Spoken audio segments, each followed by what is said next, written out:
उत्तर प्रदेश में नगर निकाय चुनाव का बिगुल बज चुका है।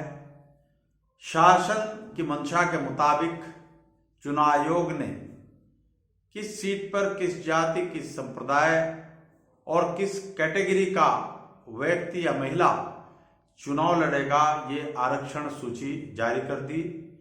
और इस पर जिन लोगों को, जिन प्रत्याशियों को या मतदाताओं को कोई आपत्ति थी या है, उसका भी निस्तारण कर दिया गया है। अभी एक दो मामला था, उसकी उत्तर प्रदेश हाई कोर्ट की लखनऊ बेंच के अंदर सुनवाई होगी और उसके बाद चुनाव आयोग अधिसूचना जारी कर देगा कि किन तारीखों में चुनाव होगा, कब पर्चे खरीदे जाएंगे, कब भरे जाएंगे, कब जांच होगी और पोलिंग कब होगा और उसके बाद मतगणना कब होगी। ये सारी प्रक्रिया बहुत जल्द, ऐसी संभावनाएं जताई जा रही हैं कि 2-4 दिन के अंदर हो जाएंगी। मैं एडवोकेट इंतखाब आजाद यहां पर एक बात राजनीतिक दलों के जो कार्यकर्ता हैं उनसे कहना चाहूंगा कि चुनाव आते हैं और जाते हैं। प्रत्याशी तमाम राजनीतिक दल अपने अपने हिसाब से चुनाव में खड़े करते हैं, जातीय समीकरण बिठाकर। और जो लोग राजनीतिज्ञ हैं, जिनका धंधा राजनीति है, वो अपने अपने हिसाब से राजनीतिक दल अदलते बदलते हैं।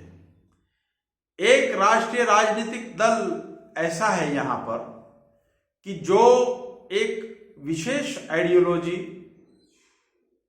एक विचारधारा पर काम करता है और उस विचारधारा के तहत जो संघ की विचारधारा है, आरएसएस की विचारधारा है, उस पर सिर्फ भारतीय जनता पार्टी राजनीति करती है। और यही वो कारण है कि टिकट मिले या न मिले और पार्टी संगठन हाईकमान किसको टिकट देकर भेज दे, कार्यकर्ताओं के लिए वो महत्वपूर्ण है।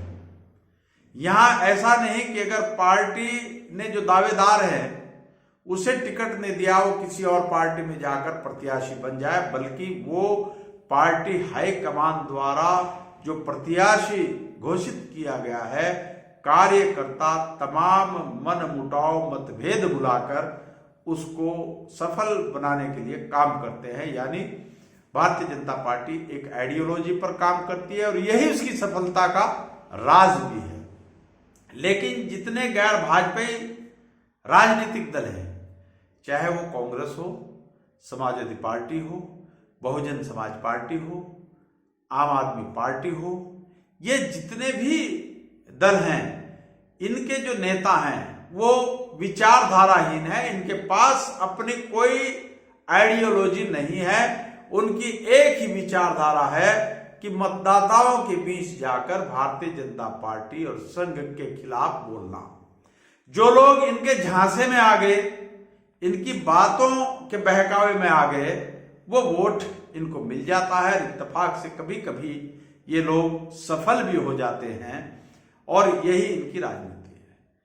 मैं यहां मतदाताओं से, कार्यकर्ताओं से ये बात कहनी चाहता हूं कि चुनाव में अपने नेता के चरित्र का मूल्यांकन करें। आपके नेता का चरित्र क्या है, उसकी विचारधारा क्या है, वो बंदरिया उछल कूद करके किन किन दलों की परिक्रमा करके आया है, या वो अपने घर परिवार, भाई भतीजे, दामाद तक सीमित है, या वो जनता और समाज के लिए और अपने क्षेत्र के लिए सोच रहा है। क्योंकि जो कार्यकर्ता भावनात्मक तरीके से इन नेताओं के साथ जुड़ते हैं, जी जान से इनके लिए रात दिन काम करते हैं, इनके लिए मेहनत करते हैं, गली मोहल्ले, कूचे, चाय की दुकानों और खेत खलियानों में इनकी चर्चा करके इनके लिए लड़ते हैं, इनके लिए जन समर्थन जुटाते हैं।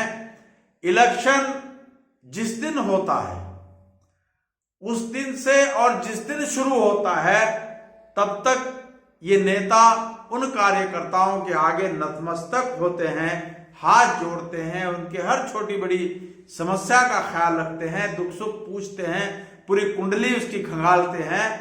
और जिस दिन पोलिंग वाले दिन शाम को 5-6 बजे जो भी चुनाव आयोग समय निर्धारित करता है, मतदान बंद हो जाता है, उसके बाद वो समर्पित कार्यकर्ता, वो पुराने कार्यकर्ता, खुद को बहुजन बताने वाले, समाजवादी बताने वाले या पुराना खुद को फाउंडर सदस्य बताने वाले, वो इन नेताओं की जूती पर आ जाते हैं।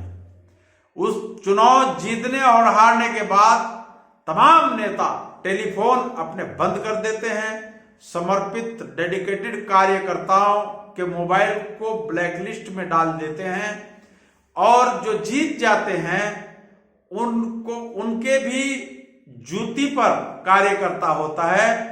फिर जीतने के बाद उनके पास सिर्फ उनका भाई, भतीजा, बेटा, दामाद, पत्नी या वो ठेकेदार जो साम दाम दंड भेद के माध्यम से भ्रष्ट तरीकों से धन कमाकर इन नेताओं की जेब भरता है, वो रह जाते हैं, वो ही इनके दरबार की जीनत बनते हैं।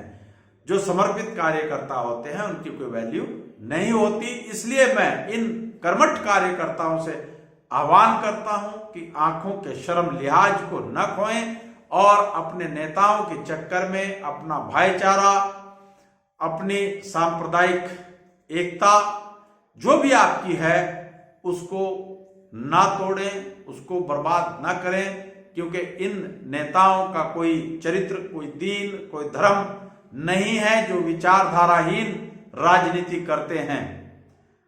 तो मैं आपसे सिर्फ इतना कहता हूं कि इनके चक्कर में ना लड़ाई झगड़ा करें, ना अपना भाईचारा खत्म करें, ना अपनी सांप्रदायिक एकता को किसी भी तरह का नुकसान पहुंचाएं, क्योंकि विचारधाराहीन नेता भ्रष्ट और बेईमान है।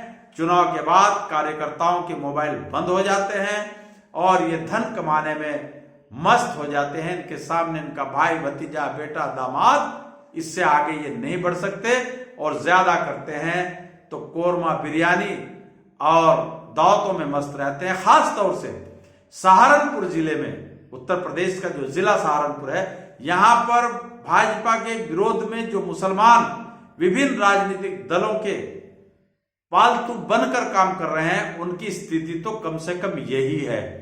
क्योंकि जो नेता कहता हो कि मैं खरा हूं, वह एडवोकेट इंतखाब आजाद के सामने आ जाए और जिस मंच पर जहां चाहे वो हमारे साथ चर्चा कर सकता है, हम उसका चरित्र उसको बता देंगे कि कितना भ्रष्ट और बेईमान है और कार्यकर्ताओं के प्रति ये कितना ईमानदार है।